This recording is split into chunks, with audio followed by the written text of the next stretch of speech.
Hi dears, good morning. Welcome to Suji's lifestyle. ಹೇಗಿದ್ದೀರಾ? ನೀವೆಲ್ಲರೂ ಚೆನ್ನಾಗಿದ್ದೀರಾ ಅಂತನ್ನೋದು ನನ್ನ ಭಾವನೆ. ಮಾವಿನ ಹಣ್ಣು ಸೀಸನಲ್ಲಿ ಪ್ರತಿ ವರ್ಷ ನಾವು ಮಾಡುವಂಥ ಒಂದು ರೆಸಿಪಿ ಇವತ್ತು ನಿಮ್ಮ ಜೊತೆ ಶೇರ್ ಮಾಡ್ತೀನಿ. ನಮ್ಮ ಮನೇಲಿ ಮಕ್ಳಿಗೆ ತುಂಬ ಇಷ್ಟ ಇದು. ಮೊದಲೇದಾಗಿ 2 ಅಥವಾ 3 ಮಾವಿನ ಹಣ್ಣನ್ನು ರುಬ್ಬಿ ಇಟ್ಕೊಂಡಿದ್ದೀನಿ. ಈ ರೆಸಿಪಿ ನಾವು ಕಾಯಿ ಇರೋವಂಥ ಮಾವಿನ ಹಣ್ಣಿನಿಂದನೂ ಅಂದರೆ ಮಾವಿನಕಾಯಿಯಿಂದನೂ ಮಾಡ್ಬೋದು, ಮಾವಿನ ಹಣ್ಣಿನಿಂದನೂ ಮಾಡ್ಬೋದು. ಸಾಧ್ಯ ಆದಷ್ಟು ಸ್ವಲ್ಪ ಹುಳಿ ಹುಳಿಯಾಗಿದ್ದರೆ ಚೆನ್ನಾಗಿರುತ್ತೆ. ಹಾಗೆ ಮಿಕ್ಸಿ ಜಾರಲ್ಲಿ ಉಳ್ಕೊಂಡಿರೋವಂಥ ಈ ಪಲ್ಪ್ ಜೊತೆಗೆ ಸ್ವಲ್ಪ ಹಾಲು ಹಾಕಿ ಒಂಚೂರು ಸಕ್ಕರೆ ಹಾಕಿ ಗ್ರೈಂಡ್ ಮಾಡಿಕೊಂಡ್ರೆ ಮ್ಯಾಂಗೋ ಮಿಲ್ಕ್ ಶೇಕ್ ರೆಡಿ ಆಗುತ್ತೆ. ಸೊ ಈ 2 ಗ್ಲಾಸಲ್ಲಿರೋವಂಥ ಮ್ಯಾಂಗೋ ಮಿಲ್ಕ್ ಶೇಕ್ ನಮ್ಮ ಮಕ್ಳಿಗೆ ಸರ್ವ್ ಮಾಡಿದ ನಂತರ ಈ ಪಲ್ಪ್ಗೆ ಸಕ್ಕರೆ ಹಾಕ್ಕೋತಾ ಇದ್ದೀನಿ. ಇದು ಹುಳಿ ಎಷ್ಟಿದೆ ಅಂತ ನೋಡಿಕೊಂಡು ನಾವು ಸಕ್ಕರೆ ಆ್ಯಡ್ ಮಾಡ್ಕೋಬೇಕು. ಸುಮಾರಾಗಿ ಸ್ವೀಟ್ ಇದೆ ಅಂತ ಅನಿಸಿದ್ರೆ ನಿಮಗೆ ಒಂದು ಸಣ್ಣ ಕಪ್ಪಷ್ಟು ಸಕ್ಕರೆ ಹಾಕ್ಕೊಂಡ್ರೆ ಸಾಕು. ಇದ್ರ ಜೊತೆಗೆ ಸ್ವಲ್ಪ ಉಪ್ಪು, ಸ್ವಲ್ಪ ಅಚ್ಚ ಖಾರದ ಪುಡಿ ಹಾಕಿ ಚೆನ್ನಾಗಿ ಮಿಕ್ಸ್ ಮಾಡ್ಕೊಂಡ ನಂತರ ಸ್ಟವ್ ಮೇಲೆ ಇಟ್ಟು ಇದನ್ನು ಚೆನ್ನಾಗಿ ಬೇಯಿಸ್ಕೋಬೇಕು. ಸೊ ನಾರ್ತಲ್ಲಿ ಇದನ್ನು ಆಮ್ ಪಾಪಡ್ ಅಂತ ಮಾಡ್ತಾರೆ. ಅದನ್ನು ಜಾಮ್ ಥರ ಕೂಡ ನಾವು ಮಾಡಿ ಇಟ್ಕೋಬೋದು. ಆಮ್ ಪಾಪಡ್ ಅಂದರೆ ಒಂದು 2 ದಿನ ಅಥವಾ 3 ದಿನ ಟೈಮ್ ಹಿಡಿಯುತ್ತೆ ಇದು ಒಣಗೋದಕ್ಕೆ. ಚೆನ್ನಾಗಿ ಇದನ್ನು ಕುದಿಸ್ಕೋಬೇಕು. ಕುದೀತಾ ಹೋದಂಗೆಲ್ಲ ಇದು ಗಟ್ಟಿ ಆಗುತ್ತೆ. ಸಕ್ಕರೆ ಮತ್ತು ಇದು ಉಪ್ಪು ಖಾರ ಎಲ್ಲ ಇರೋದ್ರಿಂದ ತುಂಬಾ ಬಾಯಿಗೆ ರುಚಿ ಕೊಡೋಂಥ ಒಂದು ಆಮ್ ಪಾಪಡ್ ರೆಡಿ ಆಗುತ್ತೆ. ಇದನ್ನು ಮ್ಯಾಂಗೋ ಕ್ಯಾಂಡಿ ಅಂತ ಕೂಡ ಕರಿಬೋದು. ಚೆನ್ನಾಗಿ ಈ ರೀತಿ ಸ್ವಲ್ಪ ಹಲ್ವಾ ಥರ ಆದ ನಂತರ ಅಗಲವಾಗಿರೋಂಥ ಒಂದು ತಟ್ಟೆಗೆ ತುಪ್ಪ ಹಚ್ಬಿಟ್ಟು ನಂತರ ಇದನ್ನು ನೀಟಾಗಿ ಸ್ಪ್ರೆಡ್ ಮಾಡ್ಕೊಳ್ಳೋಣ. ಸ್ಪ್ರೆಡ್ ಮಾಡಿ ಇದನ್ನು ಸುಮಾರು ಒಂದು 2 ದಿನ ಅಥವಾ 3 ದಿನ ಬಿಟ್ಬಿಡಬೇಕು. ಮನೆ ಒಳಗಡೆ ಇಟ್ಟರೆ ತೊಂದರೆ ಇಲ್ಲ. ಈ ಒಂದು ಬಿಸಿಗೆ ಅಥವಾ ಮನೆ ಒಳಗಡೆ ಇರುವಂಥ ಗಬೆಗೇನೆ 2-3 ದಿನದಲ್ಲಿ ಒಣಗಿರುತ್ತೆ. ಸೊ ಇಲ್ಲೆಲ್ಲ ಸ್ನೂಫಿ ಪುಸ್ ಓಡಾಡ್ತಾರೆ ಅಂತ ಹೇಳಿ ಇದ್ರ ಮೇಲ್ಗಡೆ ಸಣ್ಣದೊಂದು ಕವರ್ನ ಕ್ಲೋಸ್ ಮಾಡಿ ಪ್ರಿಯಾಲಲ್ಲಿ ಹೋಲ್ ಮಾಡ್ಯಾಳೆ. ಗಾಳಿ ಆಡೋ ಹಾಗೆ ಸ್ವಲ್ಪ ಬಿಸಿಲು ಬೀಳೋ ಹಾಗೆ ಸೆಮಿ ಶೇಡಲ್ಲಿ ಇಟ್ಟರೂ ಸಾಕು. 2 ದಿನ ಅಥವಾ 3 ದಿನದಲ್ಲಿ ಚೆನ್ನಾಗಿ ಒಣಗಿರುತ್ತೆ. ಆನಂತರ ನಾವು ಇದನ್ನು ಕಟ್ ಮಾಡ್ಕೋಬೋದು. 2 ದಿನ ಆದಮೇಲೆ ನೋಡಿ ನಾನು ಒಂದ್ಸತಿ ಚೆಕ್ ಮಾಡ್ತಿದ್ದೀನಿ. ಹೀಗೆ ಬಂದುಬಿಡುತ್ತೆ. ನಮಗಿನ್ನೂ ಏನಾದರೂ ಸ್ವಲ್ಪ ಹಸಿ ಇದೆ ಅಂತ ಅನಿಸಿದ್ರೆ ಇನ್ನೂ 1 ದಿನ ಬಿಟ್ಬಿಡೋಣ. ಸೊ 3 ದಿನ ನಾನು ಇದನ್ನು ಒಣಗಿಸಿದ ನಂತರ ಕಟ್ ಮಾಡ್ತಾಯಿದ್ದೀನಿ. ತುಂಬ ಚೆನ್ನಾಗಿರುತ್ತೆ. ನಾವು ಸ್ವಲ್ಪ ಅವಾಗವಾಗ ಬೇಕು ಅನಿಸಿದಾಗ ಬಾಯಿಗೆ ರುಚಿ ಸಿಗಬೇಕು ಅಂತಂದಾಗ ಒಂದು ಸಣ್ಣ ಪೀಸ್ ಅಷ್ಟು ತಿಂದರೆ ಸಾಕು, ತುಂಬ ಚೆನ್ನಾಗಿರುತ್ತೆ. ಈ ಮಾವಿನ ಹಣ್ಣು ಸೀಸನಲ್ಲಿ ಇದನ್ನು ತಪ್ಪದೆ ನಾನು ಪ್ರತಿ ವರ್ಷ ಮಾಡ್ತೀನಿ. ನಮ್ಮನೇಲಿ ನಮ್ಮ ಮಕ್ಕಳಿಗೆ ಅದರಲ್ಲೂ ಪ್ರಿಯಿಂಗ್ ತುಂಬ ಇಷ್ಟ. ಈ ಥರ ನಾವು ಕಟ್ ಮಾಡಿ ಅಥವಾ ರೋಲ್ ಮಾಡಿ ಒಂದು ಡಬ್ಬಿನಲ್ಲಿ ಸ್ಟೋರ್ ಮಾಡಿ ಇಟ್ಕೊಂಡು ಸುಮಾರು ತಿಂಗಳವರೆಗೂ ಇಟ್ಕೊಂಡು ನೀವು ತಿನ್ಬೋದು. ಸೊ ಈ ಥರ ಆಮ್ ಪಾಪಡ್ ಅಥವಾ ಆಮ್ ಕ್ಯಾಂಡಿ ಅಥವಾ ಮ್ಯಾಂಗೋ ಕ್ಯಾಂಡಿ ನೀವು ಮಾಡ್ಕೋಬೋದು.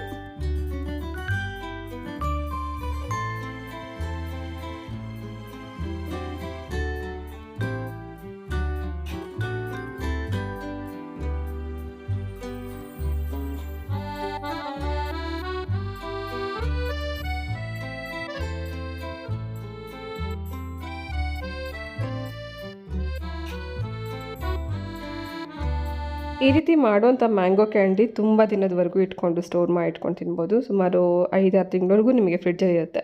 ಆದರೆ ನಮ್ಮ ಮನೆಯಲ್ಲಿ 1 ಅಥವಾ 2 ದಿನದಲ್ಲಿ ಖಾಲಿ ಆಗೋಗುತ್ತೆ, ಅಷ್ಟು ರುಚಿಯಾಗಿರುತ್ತೆ. ಇದು ಮತ್ತೆ ಇನ್ನೊಂದು ಸರ್ತಿ ಮಾಡ್ತಾಯಿದ್ದೀನಿ, ಇದೇ ಆಮ್ ಪಾಪಡ್. ಆದರೆ ಈ ಸರ್ತಿ ನಾನು ಇದಕ್ಕೆ ಚಾಟ್ ಮಸಾಲ, ಸ್ವಲ್ಪ ಕಾಳು ಮೆಣಸಿನ ಪುಡಿ ಇದನ್ನೆಲ್ಲ ಹಾಕಿದ್ದೀನಿ. ಬಾಯಿಗೆ ತುಂಬ ರುಚಿ ಕೊಡುತ್ತೆ, ಚಟ್ಪಟ ಟೇಸ್ಟ್ ಇರುತ್ತೆ. ಉಪ್ಪು, ಹುಳಿ, ಖಾರ, ಸಿಹಿ ಎಲ್ಲ ಇರೋದ್ರಿಂದ. ಸೊ ಇದು ಸೆಕೆಂಡ್ ಟೈಮ್ ಮಾಡಿರೋಂಥ ಆಮ್ ಪಾಪಡ್. ಎಷ್ಟು ಇಷ್ಟ ಅಂತಂದರೆ ಇಲ್ಲಿ ನೋಡಿ, ಬಾಣಲಿನಲ್ಲಿ ಅಂಟ್ಕೊಂಡಿರುವಂಥದ್ದನ್ನು ಬಿಡ್ತಾಯಿಲ್ಲ ಪ್ರಿಯಾ. ಅದು ಕೂಡ ತುಂಬ ತೆಳ್ಳಗೆ ಲೇಯರಾಗಿ ಬಿಚ್ಕೊಂಬಂದ್ಬಿಡುತ್ತೆ. ಅದನ್ನು ತಿಂತಾಯಿದ್ಲು. ತುಂಬ ಇಷ್ಟ ಪ್ರಿಯಂಗೆ ಆಮ್ ಪಾಪಡ್ ಅಂದರೆ. ಸೊ ಯೂಶ್ವಲಿ ನಾವು ಪ್ರತಿದಿನ ಬಳಸೋವಂಥ ವಸ್ತುಗಳು ಅಂತಂದರೆ ಅದರಲ್ಲಿ ವಾಷಿಂಗ್ ಮಿಷಿನ್ ಮತ್ತು ಡಿಶ್ ವಾಷರ್, ಮಿಕ್ಸಿ, ಕುಕ್ಕರ್ ಇಂಥದನ್ನೆಲ್ಲ ನಾವು ಎವ್ರಿಡೇ ಯೂಸ್ ಮಾಡ್ತಾನೆ ಇರ್ತೀವಿ. ನೆಸೆಸಿಟಿ ಥಿಂಗ್ಸ್ ಅಂತಲೇ ಹೇಳ್ಬೋದು. ಅವಶ್ಯಕ ಇರುವಂಥ ವಸ್ತುಗಳಿವು. ಈ ವಸ್ತುಗಳನ್ನು ನಾವು ನೀಟಾಗಿ ಮೇಂಟೈನ್ ಮಾಡಿಲ್ಲ ಅಂದರೆ ಬೇಗನೆ ಹಾಳಾಗುತ್ತೆ. ಸೊ ಈ ವಾಷಿಂಗ್ ಮಿಷಿನ್ ಒಳಗಡೆ ಕೊಟ್ಟಿರೋಂಥ ಈ ಕೊಳೆ ಕಲೆಕ್ಟ್ ಮಾಡುವಂಥ ಈ ಬಾಕ್ಸ್ ಒಳಗಡೆ ಪ್ರತಿದಿನ ನಾವು ಬಟ್ಟೆ ವಾಶ್ ಮಾಡಿದಾಗ ಅದರಲ್ಲಿರುವಂಥ ಕೊಳೆ ಎಲ್ಲ ಹೋಗಿ ಕಲೆಕ್ಟ್ ಆಗಿರುತ್ತೆ. ಅದನ್ನು ಕೂಡ ವಾರಕ್ಕೊಮ್ಮೆ ಕ್ಲೀನ್ ಮಾಡ್ತಿರಬೇಕು. ಹಾಗೆ ಇದು ಡಿಸ್ಕೇಲರ್ ಅಂತಲೇ ಸಿಗುತ್ತೆ. ವಾಷಿಂಗ್ ಮಿಷಿನ್ಗೆ ಅಂತಲೇ ಹಾಕೋದಂಥ ಪೌಡರ್. ಇದನ್ನು ತಿಂಗಳಲ್ಲಿ 1 ಸತಿ ಹಾಕಬೇಕು. ಟಬ್ ಹಿಂಭಾಗದಲ್ಲಿ ಕೆಲವು ಸತಿ ರಸ್ಟ್ ಹಿಡ್ದಿರುತ್ತೆ, ಕೊಳೆ ಕಟ್ಕೊಂಡಿರುತ್ತೆ. ಅದನ್ನು ನಮ್ಮ ಕಣ್ಣಿಗೆ ಕಾಣಿಸಲ್ಲ. ಆದರೆ ಮಿಷಿನ್ ಕೆಲವು ಸತಿ ಪ್ರಾಬ್ಲಮ್ ಆಗ್ತಿದೆ ಅಂತ ಗೊತ್ತಾದ ನಂತರ ನಮಗೆ ಏನೋ ಆಗಿದೆ ಅಂತ ಅನಿಸುತ್ತೆ ಹೊರತು ನಮಗೆ ಏನಾಗಿದೆ ಅಂತ ಗೊತ್ತಾಗಲ್ಲ. ಆದರೆ ಈ ಥರದ ಪೌಡರ್ನ ಉಪಯೋಗಿಸ್ಕೊಳ್ಳೋದ್ರಿಂದ ಟಬ್ ಹಿಂಭಾಗದಲ್ಲಿ ಏನೇ ರಸ್ಟ್ ಹಿಡ್ದಿದ್ರು, ಕೊಳೆ ಆಗಿದ್ರು ಕೂಡ ನೀಟಾಗಿ ಹೊಟ್ಟೋಗುತ್ತೆ. ವಾಷಿಂಗ್ ಮಿಷಿನ್ ಡಿಸ್ಕೇಲರ್ ಪೌಡರ್ನ ಹಾಕಿ ಟಬ್ ಕ್ಲೀನರ್ನ ಒಂದು ಬಟನ್ ಕೊಟ್ಟಿರ್ತಾರೆ, ಅದನ್ನು ಆನ್ ಮಾಡಿ ಬಿಟ್ಟರೆ ಸಾಕು, ತಾನೇ ಕ್ಲೀನ್ ಆಗುತ್ತೆ.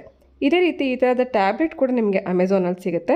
ಪೌಡರ್ ಬದಲಾಗಿ ನೀವು ಈ ಥರ ಟ್ಯಾಬ್ಲೆಟ್ನ 15 ದಿನಕ್ಕೆ ಒಂದು ಸತಿ ಉಪಯೋಗಿಸ್ಕೋಬೋದು. ಗಿಫ್ಟ್ ಕೊಡು. ನಾನು ಇರ್ಲಿಲ್ಲ, ಅದು ಬಿರಿಯಾನಿ ಮಾಡ್ಕೊಡು, ಬರ್ಡೇ ಗಿಫ್ಟ್ ಕೊಡ್ತೀನಿ. ನಾನೇ ನಿನ್ ಬರ್ಡೇ ಗಿಫ್ಟ್ ಇನ್ನೇನು ಬೇಕು? It's already April. ಪ್ರತಿ ವರ್ಷ ಪ್ರಿಯಾ ಅವಳ ಬರ್ಡೇಗೆ ಗಿಫ್ಟ್ ಕೇಳ್ತಾನೆ ಇರ್ತಾಳೆ, ಇವನು ಕೊಡ್ತೀನಿ ಅಂತ ಆಟ ಆಡಿಸ್ತಾನೆ ಇರ್ತಾನೆ. ಇವರಿಬ್ರದ್ದು ಯಾವಾಗಲೂ ಪ್ರತಿದಿನ ಹೀಗೆ ಇರುತ್ತೆ. ರೀಸೆಂಟಾಗಿ ಈ ಕ್ಯೂಟ್ ಆಗಿರೋಂಥ ಚಿಬ್ಲು ನಾನು ಅಮೆಝಾನಿಂದ ತರಿಸಿದೆ. ಇದರಲ್ಲಿ 4 ಚಿಬ್ಲು ಇರುತ್ತೆ. ಇದ್ರ ಜೊತೆಗೆ ಒಂದು ಸ್ಲಿಪ್ ಹಾಗೆ 4 ಮಲ್ ಬಟ್ಟೆ ಕೂಡ ಫ್ರೀಯಾಗಿ ಕೊಟ್ಟಿದ್ದಾರೆ. ಈ ಸ್ಲಿಪ್ಪಲ್ಲಿ ಏನಿದೆ ಅಂತ ಹೇಳೋದಾದರೆ, ನೀವು ಚಿಬ್ಲು ತರಿಸ್ಕೊಂಡ್ಮೇಲೆ ನೀವು ಒಂದು ಒಳ್ಳೆ ರಿವ್ಯೂ ಕೊಟ್ಟರೆ, ಹಾಗೆ ನೀವು ತರಿಸ್ಕೊಂಡಿರೋಂಥ ಈ ಚಿಬ್ಲುದು ಫೋಟೋ ಕಳಿಸಿದ್ರೆ 2 ಚಿಬ್ಲುನ ಫ್ರೀಯಾಗಿ ನಿಮಗೆ ಕಳಿಸ್ತೀವಿ ಅಂತ ಹೇಳಿದ್ದಾರೆ. ಅದರಲ್ಲಿ ಫೋನ್ ನಂಬರ್ ಕೊಟ್ಟಿರ್ತಾರೆ, ಅವ್ರಿಗೆ ನೀವು ಫೋಟೋ ಸೆಂಡ್ ಮಾಡಿ ರಿವ್ಯೂ ಕಳಿಸಿದ್ರೆ 2 ಚಿಬ್ಲು ಫ್ರೀಯಾಗಿ ಸಿಗುತ್ತೆ. ಸೊ ಇದರಲ್ಲಿ 4 ಇರೋದ್ರಿಂದ 4 ಇಡ್ಲಿ ನೀವು ಒಟ್ಟಿಗೆ ಈ ಚಿಬ್ಲುನಲ್ಲಿ ಮಾಡ್ಕೋಬೋದು. ಚಿಬ್ಲು ಯಾತಕ್ಕೆ ತರಿಸ್ತೆ ಅಂದರೆ, ಕರ್ನಾಟಕದಲ್ಲಿ ಸುಮಾರು ಕಡೆ ಚಿಬ್ಲು ಇಡ್ಲಿ ಅಂತಲೇ ಫೇಮಸ್ ಆಗಿದೆ. ನಮ್ಮನೇಲಿ ಹರ್ಷಿತ್ಗೆ ಮತ್ತು ಹಸ್ಬೆಂಡ್ಗೆ ಇಡ್ಲಿ ಅಂದರೆ ತುಂಬ ಇಷ್ಟ. ನಾವು ಹೊರಗಡೆ ಹೋದಾಗ ಫಸ್ಟ್ ಆರ್ಡ್ರ್ ಮಾಡೋದೆ ಅವರಿಬ್ಬರು ಇಡ್ಲಿ ವಡೆ ತೊಗೊಂಡ್ರೆ ನಾನು ಮತ್ತು ಪ್ರಿಯಾ ದೋಸೆ ಆರ್ಡ್ರ್ ಮಾಡ್ತೀವಿ. ಇದನ್ನು ಇಡ್ಲಿಗೆ ಅಂತಲೇ ಬಳಸ್ತಾರೆ. ಇದ್ರ ಜೊತೆಗೆ 4 ಮಲ್ಬಟ್ಟೆ ಕೂಡ ಫ್ರೀಯಾಗಿ ಕೊಟ್ಟಿರ್ತಾರೆ. ಇಡ್ಲಿ ಮಾಡೋವಂಥ ಟೈಮಲ್ಲಿ ಈ ಬಟ್ಟೆನ ಉಪಯೋಗಿಸ್ಕೊಂಡು ನೀವು ಇಡ್ಲಿ ಮಾಡ್ಕೋಬೋದು. ಸೊ ಹೇಗೆ ಬರುತ್ತೆ ಅಂತ ಅನ್ನೋದನ್ನು ನಾನು ನಾಳೆ ನಿಮಗೆ ತೋರಿಸ್ತೀನಿ. ಈಗಾಗಲೇ ನಾನು ಇನ್ಸ್ಟಾಗ್ರಾಮಲ್ಲಿ ಇದರ ವೀಡಿಯೋ ಪೋಸ್ಟ್ ಮಾಡಿದ್ದೀನಿ. ಇನ್ಸ್ಟಾಗ್ರಾಮ್ ಮತ್ತು ಫೇಸ್ಬುಕ್ ನೀವು ಯಾರೂ ಫಾಲೋ ಮಾಡ್ತಿಲ್ಲ ಅಂದರೆ ಖಂಡಿತ ಫಾಲೋ ಮಾಡಿ. ಇಲ್ಲಿ ಬರೋದಕ್ಕೂ ಮುಂಚೆನೇ ಕೆಲವು ರೆಸಿಪೀಸ್ನ ನಾನು ಇನ್ಸ್ಟಾಗ್ರಾಮಲ್ಲಿ ಕೂಡ ಹಾಕ್ತಾಯಿರ್ತೀನಿ ರೀಲ್ಸಲ್ಲಿ. ಹಾಗೆ ಚಿಬ್ಲು ಲಿಂಕ್ನ ಅಮೆಝಾನಲ್ಲಿ ತರಿಸ್ಕೊಂಡಿದ್ರಿಂದ ಅಮೆಝಾನ್ ಲಿಂಕ್ ನಾನು ಡಿಸ್ಕ್ರಿಪ್ಷನ್ ಬಾಕ್ಸಲ್ಲಿ ಕೊಟ್ಟಿರ್ತೀನಿ, ಚೆಕ್ ಮಾಡಿ. ಇಡ್ಲಿಗೋಸ್ಕರ ನೆನೆಸಿಟ್ಟಿದ್ದೀನಿ. ಹಾಗೆ ಇದು ಬಿರಿಯಾನಿಗೋಸ್ಕರ ಇವಾಗ ಬಿರಿಯಾನಿ ಮಾಡಬೇಕು. ಬಿರಿಯಾನಿಗೋಸ್ಕರ ಇಲ್ಲಿಗೆ ರೆಡಿ ಮಾಡಿಟ್ಕೊಂಡಿದ್ದಾಯಿತು. ಪುಲಾವ್ ಥರ ಮಾಡ್ತಾಯಿದ್ದೀನಿ ಇವತ್ತು. ಚಿಕನ್ ಬಿರಿಯಾನಿ ಥರ ಅಲ್ಲ, ಚಿಕನ್ ಪುಲಾವ್ ಥರ. ಸೊ ಕ್ಯಾರೆಟ್, ಈರುಳ್ಳಿ, ಟೊಮೆಟೊ, ಹಾಗೆ ಕೆಲವು ಮಸಾಲೆಗಳು, ಶುಂಠಿ ಬೆಳ್ಳುಳ್ಳಿ ಪೇಸ್ಟ್, ಚಿಕನ್, ಕಾಯಿ ಮತ್ತು ಕೆಲವು ರುಬ್ಬುವಂಥ ಮಸಾಲ, ಇದಿಷ್ಟು ಕೂಡ ರೆಡಿ ಮಾಡ್ಕೊಂಡಾಯಿತು. ಈಗ ಒಂದು 10-15 ನಿಮಿಷದಲ್ಲಿ ರೆಡಿ ಆಗುತ್ತೆ. ಮೊಸರು ಇವತ್ತು ಹೊರಗಡೆಯಿಂದ ಮೊಸರು ತರಿಸಿದ್ದೆ. ಆ ಮೊಸರನ್ನ ಹಾಕಿ ಇವತ್ತು ಚಿಕನ್ ಪುಲಾವ್ ಹೇಗೆ ಮಾಡೋದು ಅಂತ ನೋಡೋಣ.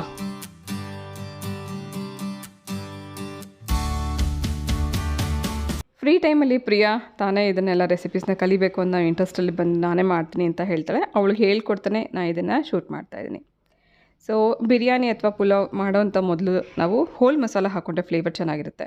4-5 ಸ್ಪೂನಷ್ಟು ಎಣ್ಣೆ ಹಾಕಿ ಅದರಲ್ಲಿ ಹೋಲ್ ಮಸಾಲ ಹಾಕಿದ್ದೀನಿ. ಅದೇ ಚಕ್ಕೆ, ಲವಂಗ, ಮೊಗ್ಗು, ಪಲಾವ್ ಎಲೆ, ಸ್ವಲ್ಪ ಸೋಂಪು ಇದೆಲ್ಲ ಹಾಕಿ ಸ್ವಲ್ಪ ಹೊತ್ತು ಅರೋಮ ಬರೋವರೆಗೂ ಹುರ್ಕೊಂಡ ನಂತರ ಕಟ್ ಮಾಡಿ ಇಟ್ಕೊಂಡಿರೋಂಥ ಈರುಳ್ಳಿ ಮತ್ತು ಕ್ಯಾರೆಟ್ ಹಾಕೋತಾ ಇದ್ದೀನಿ. ಕ್ಯಾರೆಟ್ ಇದೆಲ್ಲ ಕಂಪಲ್ಸರಿ ಹಾಕಲೇಬೇಕು ಅಂತಲೇ ಇಲ್ಲ, ಇದ್ದಿದ್ದರಿಂದ ಹಾಕಿದ್ದೀನಿ. ಸೊ ಎಲ್ಲನೂ ಉದ್ದುದ್ದಕ್ಕೆ ಕಟ್ ಮಾಡಿ ಹಾಕ್ಕೊಂಡು ಸ್ವಲ್ಪ ಹೊತ್ತು ಇದನ್ನು ಫ್ರೈ ಮಾಡ್ಕೊಳ್ಳೋಣ. ಇದನ್ನು ಹುರ್ಕೊಳ್ಳೋವಂಥ ಟೈಮಲ್ಲೇ ಇದಕ್ಕೊಂದು ಮಸಾಲ ಗ್ರೈಂಡ್ ಮಾಡ್ಕೊಳ್ಳೋಣ. ಇವತ್ತು ಯಾವುದೇ ಪುಡಿಗಳನ್ನು ಉಪಯೋಗಿಸ್ದೆ ಫ್ರೆಶ್ ಆಗಿರೋಂಥ ಮಸಾಲ ರುಬ್ಬಿ ಹಾಕಿ ಚಿಕನ್ ಪುಲಾವ್ ಮಾಡ್ತಾಯಿದ್ದೀನಿ. ಇದಕ್ಕೆ ಸ್ವಲ್ಪ ಜಾಸ್ತಿನೇ ಪುದೀನ, ಕೊತ್ತಂಬರಿ ಎಲ್ಲ ಉಪಯೋಗಿಸ್ಕೊಂಡ್ರೆ ಕಲರ್ ಕೂಡ ತುಂಬ ಚೆನ್ನಾಗಿರುತ್ತೆ. ಹಾಗೆ ಆ ಫ್ರೆಶ್ನೆಸ್, ಆ ಸ್ಮೆಲ್ ಏನಿರುತ್ತೆ ಅದು ತುಂಬ ಚೆನ್ನಾಗಿರುತ್ತೆ. ಸೊ ಕೊತ್ತಂಬರಿ, ಪುದೀನ, ಇದ್ರ ಜೊತೆಗೆ ಸ್ವಲ್ಪ ಚಕ್ಕೆ, ಲವಂಗ, ಹಾಗೆ ಖಾರಕ್ಕೋಸ್ಕರ ಸ್ವಲ್ಪ ಹಸಿರು ಮೆಣಸಿನ್ಕಾಯಿ, 1 ಈರುಳ್ಳಿ ಹಾಕ್ಕೊಂಡಿದ್ದೀನಿ. ಇದ್ರ ಜೊತೆಗೆ ಬೇಕಿದ್ರೆ ಸ್ವಲ್ಪ ಕಾಯಿ ತುರಿ ಹಾಕ್ಕೋಬೋದು. ಒಂದು 1/4 ಕಪ್ಪಷ್ಟು ಕಾಯಿ ತುರಿ ಹಾಕ್ಕೊಂಡಿದ್ದೀನಿ. ಶುಂಠಿ ಬೆಳ್ಳುಳ್ಳಿ ನಾನು ಈಗಾಗಲೇ ಪೇಸ್ಟ್ ಮಾಡಿ ಇಟ್ಕೊಂಡಿದ್ದೆ, ಹಾಗಾಗಿ ಇಲ್ಲಿ ಶುಂಠಿ ಬೆಳ್ಳುಳ್ಳಿ ಉಪಯೋಗಿಸ್ಕೊಂಡಿಲ್ಲ. ನಿಮ್ಮ ಹತ್ರ ಪೇಸ್ಟ್ ಇಲ್ಲ ಅಂದರೆ ಈ ಮಸಾಲೆ ರುಬ್ಕೊಳ್ಳೋಂಥ ಟೈಮಲ್ಲೇ ಶುಂಠಿ ಬೆಳ್ಳುಳ್ಳಿನೂ ಹಾಕಿ ನುಣ್ಣಗೆ ರುಬ್ಬಿಟ್ಕೋಬೇಕು. ಈರುಳ್ಳಿ ಎಲ್ಲ ಹುರ್ಕೊಂಡು ನಂತರ ಚಿಕನ್ ಹಾಕಿದ್ದೀನಿ. ಚಿಕನ್ ಸ್ವಲ್ಪ ಹೊತ್ತು ಒಗ್ಗರಣೆಯಲ್ಲಿ ಬಾಡಿಸ್ಕೊಳ್ಳುವಾಗಲೇ ರುಚಿಗೆ ತಕ್ಕಷ್ಟು ಉಪ್ಪು ಹಾಗೆ ಶುಂಠಿ ಬೆಳ್ಳುಳ್ಳಿ ಪೇಸ್ಟ್ ಹಾಕಿ 1-2 ನಿಮಿಷ ಇದನ್ನು ಹುರ್ಕೋಬೇಕು. ಇದಾದ ನಂತರ ರುಬ್ಬಿರೋವಂಥ ಮಸಾಲ ಹಾಕೋಣ. ಪುಲಾವ್ ಆಗಲಿ ಬಿರಿಯಾನಿ ಆಗಲಿ ಎಷ್ಟೊಂದು ರೀತಿಯಲ್ಲಿ ನಾವು ಮಾಡ್ಬೋದು. ಕೆಲವರಿಗೆ ತುಂಬ ಸಿಂಪಲ್ ಆ್ಯಂಡ್ ಲೈಟಾಗಿರಬೇಕು ಅಂತ ಇಷ್ಟಪಡ್ತಾರೆ. ಉದುರಾಗಿರಬೇಕು, ಮಸಾಲ ಕಡಿಮೆ ಇರಬೇಕು ಅಂತ ಇಷ್ಟಪಡ್ತಾರೆ. ಇನ್ನು ಕೆಲವರು ಸ್ವಲ್ಪ ಮಸಾಲೆ ಹಂಗಿರಬೇಕು, ಸ್ವಲ್ಪ ಅಂಟಂಗಿರಬೇಕು ಅಂತ ಆಸೆ ಪಡ್ತಾರೆ. ಸೊ ಈ ಥರ ಫ್ರೆಶ್ ಆಗಿ ರುಬ್ಬಿ ಹಾಕಿ ಮಾಡೋವಂಥ ಪುಲಾವ್ ಆಗಲಿ ಬಿರಿಯಾನಿದಾಗಲಿ ರುಚಿ ಚೆನ್ನಾಗಿರುತ್ತೆ. ಸ್ವಲ್ಪ ಲೈಟಾಗಿರಬೇಕು ಅಂದರೆ ಬರೀ ಕೇವಲ 1-2-3 ರೀತಿ ಪುಡಿಗಳನ್ನ ಬಳಸ್ಕೊಂಡು ಮಾಡಿದ್ರೆ ಅದೇ ಒಂದು ರೀತಿ ಇರುತ್ತೆ. ಸೊ ಖಂಡಿತ ಈ ಥರ ನೀವು ಟ್ರೈ ಮಾಡಿ, ಬಹುಶಃ ನಿಮಗೂ ಇಷ್ಟ ಆಗುತ್ತೆ. ಮಸಾಲ ಹಾಕಿ ಸ್ವಲ್ಪ ಹೊತ್ತು ಚಿಕನ್ ಜೊತೆಗೆ ಬೇಯಿಸ್ಕೊತಾ ಇರುವಾಗಲೇ ಇದಕ್ಕೆ 1 ಟೊಮೆಟೊ ಹಾಗೆ 1/4 ಕಪ್ಪಷ್ಟು ಮೊಸರು ಹಾಕಿ ಸ್ವಲ್ಪ ಹೊತ್ತು ಕುದಿಸ್ಕೊಂಡ ನಂತರ ಅಕ್ಕಿ ತೊಳೆದಿಟ್ಕೊಂಡ್ರೆ ಹಾಕಿ ಒಂದು ಸತಿ ಮಿಕ್ಸ್ ಮಾಡಿಕೊಂಡು ಸ್ವಲ್ಪ ನೀರು ಹಾಕಿ 2 ವಿಸಿಲ್ ಕೂಗಿಸ್ಕೊಂಡ್ರೆ ಸಾಕು. ನಮಗೆ ಸ್ವಲ್ಪ ಮುದ್ದೆ ಹಂಗೆ ಆಗಬೇಕು ಅಂದರೆ ಸಮ ಪ್ರಮಾಣದಲ್ಲಿ ನೀರು ಹಾಕ್ಕೋಬೇಕು. ಸ್ವಲ್ಪ ಬಿಡಿಬಿಡಿಯಾಗಿ ಆಗಬೇಕು ಅಂದರೆ ನೀರು ಸ್ವಲ್ಪ ಕಡಿಮೆ ಹಾಕ್ಕೊಂಡ್ರೆ ಆಯಿತು.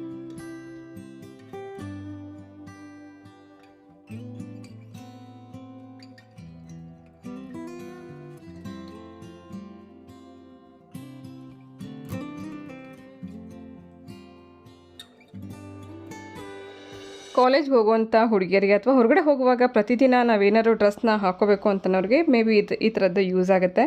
ಸೊ ಪ್ರಿಯಿಂಗೋಸ್ಕರ ತರಿಸಿದಂಥ ಕೆಲವು ಕ್ಲಾತ್ನ ಇವತ್ತು ನಿಮ್ಮ ಜೊತೆಗೆ ಹಾಲ್ ವೀಡಿಯೋ ಶೇರ್ ಮಾಡ್ತಾಯಿದ್ದೀನಿ. ಇದನ್ನು ನೀವು ಜೀನ್ಸ್ ಮೇಲೆ ಹಾಕ್ಕೋಬೋದು, ಹೈ ವೇಸ್ಟ್ ಪ್ಯಾಂಟ್ ಮೇಲೆ ಹಾಕ್ಕೋಬೋದು. ಸೊ ನೋಡೋಕ್ಕೆ ಪುಟ್ಟ ಫ್ರಾಕ್ ಥರ ಕಾಣಿಸುತ್ತೆ. ಜೀನ್ಸ್ ಮೇಲೆ ಹಾಕ್ಕೊಂಡಾಗ ತುಂಬ ಚೆನ್ನಾಗಿರುತ್ತೆ. ಇದನ್ನು ಕ್ರಾಪ್ ಟಾಪ್ಸ್ ಅಂತಲೇ ಕರೀತಾರೆ. ಸೊ ಮೊದಲನೇದಾಗಿ ಫ್ಲವರ್ ಪ್ರಿಂಟೆಡ್ ಇರೋವಂಥ ಒಂದು ಕ್ರಾಪ್ ಟಾಪ್ ನೋಡಿದ್ರಿ, ಅದೇ ರೀತಿ ಇದು ಕೂಡ. ಸೊ ಇದಕ್ಕೆ ಸ್ಲೀವ್ಸ್ ಫುಲ್ ಇದೆ, ಫುಲ್ ಸ್ಲೀವ್ ಇರೋವಂಥ ಫ್ಲವರ್ ಪ್ರಿಂಟೆಡ್ ಇರೋವಂಥ ಹೈ ವೇಸ್ಟ್ ಏನು ಕ್ರಾಪ್ ಟಾಪ್. ಮಧ್ಯದಲ್ಲಿ ಇಲಾಸ್ಟಿಕ್ ಇರೋದ್ರಿಂದ ನಿಮಗೆ ಶೇಪ್ ಕೂಡ ತುಂಬ ಚೆನ್ನಾಗಿ ಕಾಣಿಸುತ್ತೆ. ಕಾಲೇಜ್ ಗರ್ಲ್ಸ್ಗೆ ತುಂಬ ಚೆನ್ನಾಗಿರುತ್ತೆ. ಸೊ ಎವ್ರಿಡೇ ನೀವು ಚೂಡಿದಾರ್ ಮತ್ತು ಜೀನ್ಸ್ ಏನಾರು ಹಾಕ್ಕೊಂಡು ಹೋಗ್ತಾ ಇರೋರಿಗೆ ಜೀನ್ಸ್ ಮೇಲೆ ಹಾಕ್ಕೊಳ್ಳೋವಂಥ ಟಾಪ್ಸ್ ಇದು ತುಂಬ ಚೆನ್ನಾಗಿದೆ. ನಾನು ಕೂಡ ಮೊದಲು ಇದನ್ನು ನೋಡಿದಾಗ ಇಷ್ಟು ಚಿಕ್ಕದಾಗಿದೆ ಹೇಗಿರುತ್ತೆ ಅಂತ ನನಗೂ ಡೌಟ್ ಇತ್ತು. ಆದರೆ ಪ್ರಿಯಾ ಇದನ್ನು ಒಂದ್ಸತಿ ಹಾಕ್ಕೊಂಡು ಟ್ರಯಲ್ ತೋರಿಸ್ದಾಗಲೇ ಗೊತ್ತಾಗಿದ್ದು ತುಂಬ ಚೆನ್ನಾಗಿ ಕಾಣಿಸ್ತಾ ಇತ್ತು. ಸೊ ಒಂದು ಡೀಸೆಂಟಾಗೂ ಇರುತ್ತೆ. ಜೊತೆಗೆ ಇದರಲ್ಲಿ ಫ್ಲವರ್ ಪ್ರಿಂಟೆಡ್ ಮತ್ತು ಫುಲ್ ಸ್ಲೀವ್ ಎಲ್ಲ ಇರೋದ್ರಿಂದ ಸ್ವಲ್ಪ ಡಿಫ್ರೆಂಟ್ ಆಗಿರೋವಂಥ ಕ್ರಾಪ್ ಟಾಪ್ಸ್ನ ಈ ಸರ್ತಿ ಆಯ್ಕೆ ಮಾಡ್ಕೊಂಡಿದ್ದಾಳೆ. ಹಾಗೆ ಇದುವರೆಗೂ ನೀವು ನೋಡಿದ್ದು ಫ್ಲವರ್ ಪ್ರಿಂಟೆಡ್ ಇರೋದು, ಇದು ಪೂರ್ತಿಯಾಗಿ ಪ್ಲೈನ್ ಇರುತ್ತೆ. ಹಾಗೆ ಇದರಲ್ಲೂ ಫುಲ್ ಸ್ಲೀವ್ ಇದೆ. ಹಾಗೆ ಈ ಮೆಟೀರಿಯಲ್ ಬಂದು ಇಲಾಸ್ಟಿಕ್ ಮೆಟೀರಿಯಲ್, ಸ್ವಲ್ಪ ಇಲಾಸ್ಟಿಕ್ ಎಕ್ಸ್ಪ್ಯಾಂಡ್ ಆಗುತ್ತೆ. ಸೊ ಇಲಾಸ್ಟಿಕ್ ಮೆಟೀರಿಯಲ್ ಇರೋವಂಥ ಅಥವಾ ಎಕ್ಸ್ಪ್ಯಾಂಡ್ ಆಗುವಂಥ ಈ ಥರ ಕ್ಲಾತ್ನ ತೊಗೋಬೇಕಾದ್ರೆ ಸಾಧ್ಯ ಆದಷ್ಟು ಒಂದು ಸೈಜ್ ಚಿಕ್ಕ ತೊಗೋಬೇಕು. ಕ್ರಮೇಣ ನೀವು ಯೂಸ್ ಮಾಡ್ತಾ ಹೋದಂಗೆಲ್ಲ ಮೊದಲೇ ಇದು ಇಲಾಸ್ಟಿಕ್ ಇರೋದ್ರಿಂದ ಹಾಕ್ತಾ ಹೋದಂಗೆ ಸ್ವಲ್ಪ ಲೂಸ್ ಅಂತೂ ಆಗುತ್ತೆ. ಮೊದಲೇ ನೀವು ದೊಡ್ಡ ಸೈಜಲ್ಲಿ ತೊಗೊಂಡ್ಬಿಟ್ರೆ ನೋಡೋಕ್ಕೂ ಅಷ್ಟು ಚೆನ್ನಾಗಿ ಕಾಣಿಸಲ್ಲ. ಸೊ ಡೀಸೆಂಟಾಗೂ ಇರುತ್ತೆ, ನೋಡೋಕ್ಕೂ ಚೆನ್ನಾಗಿ ಕಾಣಿಸುತ್ತೆ. ರೀಸೆಂಟಾಗಿ ಪ್ರಿಯಾ ಒಂದು ಇಂಟರ್ವ್ಯೂಗೆ ಹಾಕ್ಕೊಂಡೋಗಿರೋಂಥ ಹೈ ವೇಸ್ಟ್ ಪ್ಯಾಂಟ್ ಮೇಲೆ ಟಾಪ್ ಹಾಕ್ಕೊಂಡು ಹೋಗಿದ್ದು ನೀವು ನೋಡಿದ್ರಿ. ಸುಮಾರು ಜನ ಹುಡುಗಿಯರಿಗೆ ಈ ಥರದ ಬಟ್ಟೆ ತುಂಬ ಇಷ್ಟ ಆಗುತ್ತೆ. ಹಾಗೆ ಇದೊಂದು ಮರೂನ್ ಸ್ಕರ್ಟ್, ಹಾಗೆ ಇದರಲ್ಲಿ ಬಕಲ್ ಇದೆ, ಸೈಡ್ ಜಿಪ್ ಇರುತ್ತೆ.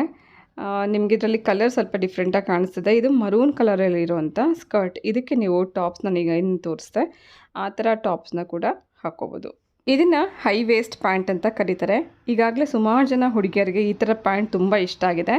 ಹಾಗೆ ಜೀನ್ಸ್ ಮತ್ತು ಲೆಗ್ಗಿಂಗ್ಸ್ಗಿಂತಲೂ ಇದು ತುಂಬ ಚೆನ್ನಾಗಿ ಡೀಸೆಂಟಾಗೂ ಕಾಣಿಸುತ್ತೆ. ಒಂದು ಶೂ ಹಾಕ್ಕೊಂಡ್ರೆ ಸಾಕು. ಒಂದು ಕ್ರಾಪ್ ಟಾಪ್ ಮತ್ತು ಹೈ ವೇಸ್ಟ್ ಪ್ಯಾಂಟ್ಗೆ ಶೂ ತುಂಬ ಚೆನ್ನಾಗಿ ಸೂಟ್ ಆಗುತ್ತೆ. ಹಾಗೆ ಈ ಎಲ್ಲ ಪ್ರಾಡಕ್ಟ್ ನಾನು ಅಮೆಝಾನಿಂದ ತರಿಸಿದ್ದೆ. ಈಗಾಗಲೇ 50 to 80% ಡಿಸ್ಕೌಂಟಲ್ಲಿ ನಿಮಗೆ ಈ ಥರದ ಕ್ಲಾತ್ಸ್ ಸಿಗುತ್ತೆ. ಅಮೆಝಾನ್ ಲಿಂಕ್ನ ಡಿಸ್ಕ್ರಿಪ್ಷನ್ ಬಾಕ್ಸಲ್ಲಿ ಕೊಟ್ಟಿದ್ದೀನಿ, ಚೆಕ್ ಮಾಡಿ. ಸೊ ಡಿಯರ್ಸ್, ಇದು ಇವತ್ತಿನ ವ್ಲಾಗ್ ಆಗಿತ್ತು. ಇವತ್ತಿನ ವ್ಲಾಗ್ ನಿಮ್ಮೆಲ್ಲರಿಗೂ ಇಷ್ಟ ಆಗಿದೆ ಅಂತ ಭಾವಿಸ್ತಾ ನಾನು ಹೊರಡ್ತಾ ಇದ್ದೀನಿ. ಮತ್ತೆ ಸಿಗ್ತೀನಿ ನಾಳೆ ಇನ್ನೊಂದು ಇಂಟ್ರೆಸ್ಟಿಂಗ್ ಆಗಿರುವಂಥ ವ್ಲಾಗ್ ಜೊತೆಗೆ. ಹೋಗ್ಬಲ್ಲ.